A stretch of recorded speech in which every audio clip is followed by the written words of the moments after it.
Jail तोड़ना, prison break या फिर चिकन एक ऐसा काम है जो हमें फिल्मों और वेब सीरीज में तो बहुत कमाल का लगता है, लेकिन असल जिंदगी में ये करना तकरीबन नामुमकिन है। लेकिन आज मैं आपको एक ऐसे शख्स की दास्तान सुनाऊंगा जिसको दुनिया के किसी भी जेल में कैद करके रखना मुमकिन नहीं था, और साथ ही साथ एक ऐसी जेल के बारे में भी बताऊंगा जिसे दुनिया की सबसे खतरनाक जेल माना जाता है। लेकिन हैरानकुन बात यह है कि उस जेल से भी एक शख्स ने भागकर सबको हैरान कर दिया था। इसके लिए वीडियो को पूरा देखें, और अगर आपने अभी तक हमारा ये चैनल सब्सक्राइब नहीं किया हुआ तो चैनल को सब्सक्राइब कर लें और साथ मौजूद बेल आइकन को लाजमी दबा दें। इस दुनिया का सबसे मशहूर जेल अल्काट्रांस कहलाता है। वो क्यों मशहूर है उसकी खासियत मैं आपको बता देता हूँ, लेकिन इससे पहले बता दूं कि इस जेल से भी लोगों ने भागने की कई बार कोशिशें की, लेकिन कोई भी इतना मशहूर नहीं हुआ जितना 1962 में हुई एक वारदात ने इस जेल को मशहूर कर दिया। अब जिन लोगों को नहीं पता कि अल्काट्रांस क्या चीज है और ये इतना मशहूर क्यों है, मैं आपको बता दूं कि इस जेल को 1934 में बनाया गया था, लेकिन 1963 में इसे बंद कर दिया गया। इस जेल की सबसे खतरनाक बात यह थी कि इसे एक जजीरे पर बनाया गया था जो कि अमेरिकी रियासत सैन फ्रांसिस्को के साहिल से 3 किलोमीटर दूर समुंदर के बीचों बीच था। अब आप एक लम्हे के लिए मान लें कि आप इस जेल को तोड़कर भागने में कामयाब हो जाएंगे, लेकिन फिर आपके सामने एक नया मसला खड़ा होगा, और वो होगा गहरा समुंदर। आप कैसे 3 किलोमीटर का फासला पार करके और साहिल समुंदर तक पहुंचेंगे? यही वजह है, कहा जाता है कि इसकी 39 साल तारीख में एक भी कैदी यहाँ से भागने में कामयाब नहीं हो सका, हालांकि टोटल 39 कैदियों ने कोशिश की थी। अमेरिका के खतरनाक तरीन और वहशी कैदियों के लिए बनाई गई ये जेल न सिर्फ दुनिया की महफूज तरीन जेल मानी जाती थी, बल्कि इसे दुनिया के सबसे वहशियाना जेल भी कहा जाता था, क्योंकि इसकी तन्हाई की वजह से अक्सर कैदी पागलपन का शिकार हो जाते थे। लेकिन फिर एक दिन एक कैदी इस जेल में लाया गया जिसका नाम था फ्रैंक मोरिस। दिखने में एक आम सा कैदी नजर आने वाला ये शख्स दुनिया के शातिर तरीन मुजरिमों में शुमार होने वाला था। इसका अंदाजा जेल इंतजामिया को बिल्कुल भी नहीं था। इसने सबसे पहले जेल में मौजूद 2 भाइयों को अपना साथी बनाया। जॉन और क्लेरेंस एंगलन भी इसी जेल में काफी अरसे से थे और जेल से भागने का मंसूबा बना रहे थे, लेकिन कभी भी कोई अच्छा मंसूबा ना बना सके। फ्रैंक के शातिर दिमाग ने पहले दिन से ही मंसूबा बनाना शुरू कर दिया, और इसने पहले दिन ही ये अंदाजा लगा लिया कि हर सेल के पीछे दीवार के पार एक गली है जहाँ की निगरानी कोई नहीं करता। अब इसे सिर्फ अपने सेल से निकलना था, लेकिन कैसे? और अगर निकल जाता तो गार्ड्स के हत्थे चढ़ने से कैसे बचता? इसने सबसे पहले एक वैक्यूम क्लीनर का बंदोबस्त किया और अपने शातिर दिमाग को इस्तेमाल करते हुए वैक्यूम क्लीनर के अंदर मौजूद मोटर को क्लीनर से अलहदा किया और एक ड्रिल मशीन की शक्ल दे दी। लेकिन अगर ड्रिल मशीन को चलाया जाता तो गार्ड्स सुनते और वो पकड़ा जाता। लेकिन इसकी किस्मत अच्छी थी कि हर शाम इस जेल में कैदियों को इकट्ठा करने के लिए एक वायलिन बजाया जाता था। इसी वायलिन की इंतहाई ऊंची आवाज ने फ्रैंक और इसके साथियों को फ्रैंक के सेल में सिंक के नीचे वाले हिस्से को काटने में मदद दी। फ्रैंक इस कदर शातिर था कि वो ना सिर्फ हर रात इसको 1 से 2 इंच तक काट लेता था, बल्कि वो सुबह के वक्त गार्ड्स के चेहरे बड़े गौर से देखता था।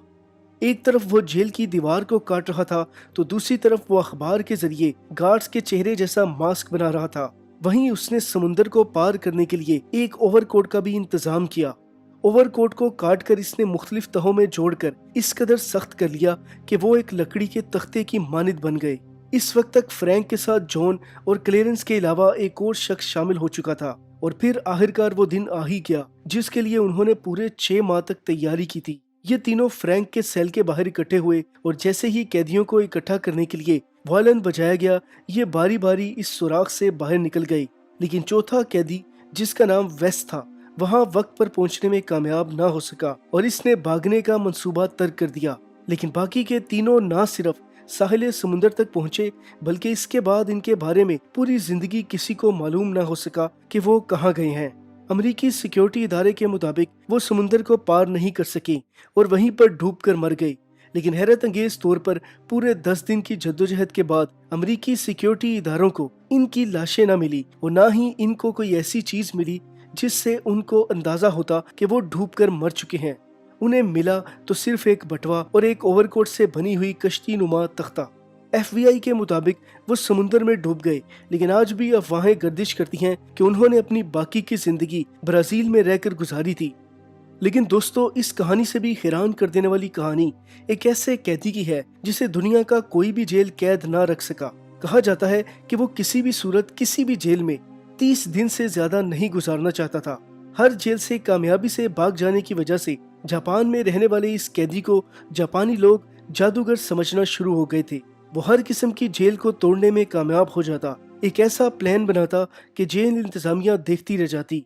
कहा जाता है कि सिर्फ एक कैदी की वजह से जापान की जेलों को दुनिया की महफूज तरीन जेलों में तब्दील कर दिया गया था। योशी शिरातोरी के नाम का ये कैद इस कदर माहिर था कि जापान की हर जेल इसके सामने एक खिलौना साबित हुई थी। चोरी और राहजनी के जुर्म में पकड़ा जाने वाला ये कैदी सबसे पहले आमोरी जेल में रखा गया, लेकिन वो मुसलसल भागने का मंसूबा बनाता रहा और फिर अपनी कैद के 3 साल बाद वो अपनी हथकड़ी की चाबियां चुराने में कामयाब हो गया। लेकिन इसकी बदकिस्मती के भागने के बाद वो दोबारा पकड़ा गया और इस बार इसे आकारी जेल में रखा गया और जापानी मान रहे थे कि यहाँ से वो कभी नहीं भाग पाएगा, लेकिन जो किसी ने सोचा नहीं था वो यहाँ हो गया। आप देख सकते हैं कि इस जेल के हाल में ऊपर एक ऐसा वेंट लगा हुआ था और वो हर रात इसकी सीढ़ियों पर चढ़कर किसी एक शीशे को बाहर निकालने की कोशिश करता। इसने एक शीशा चुन भी लिया जो बाकी और सभी शीशों से ढीला हो चुका था और फाइनली एक दिन वो इस शीशे को हटाकर इस जेल से भी भागने में कामयाब हो गया। लेकिन एक दफा फिर वो पुलिस के हत्थे चढ़ गया। इस बार इसे आबाशरी जेल में रखा गया और इस वक्त दुनिया में माना जाता था कि आबाशरी जेल ही ऐसी जेल है जो दुनिया की सबसे महफूज तरीन और अल्काट्रांस जैसी जेल है, जहाँ पर दुनिया के खतरनाक तरीन कैदियों को रखा जाता था।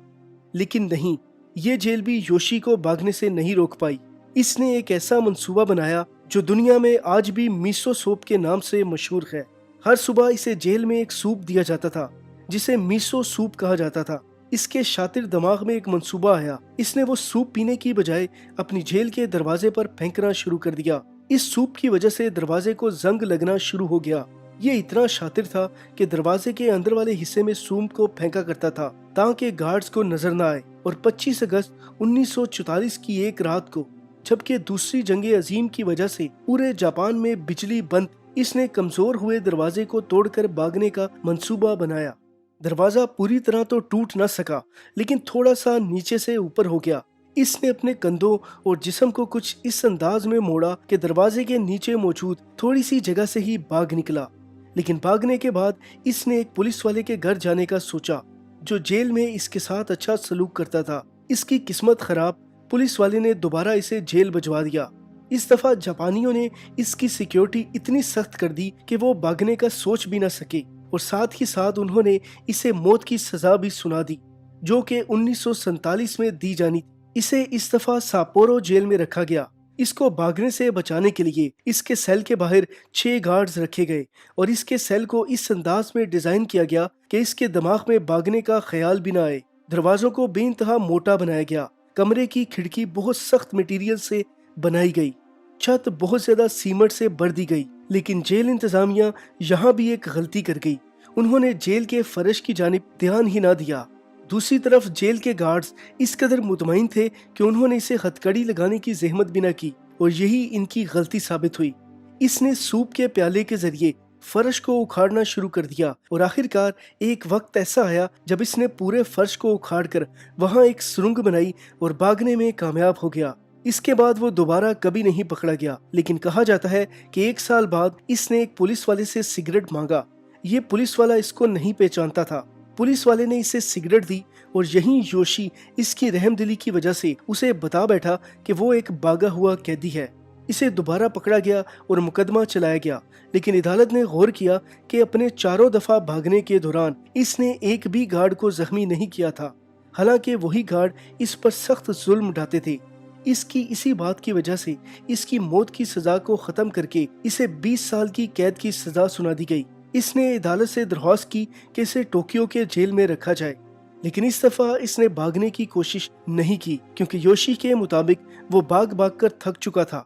लेकिन दोस्तों, अगर वो दोबारा भी भागने की कोशिश करता तो शायद कामयाब रहता।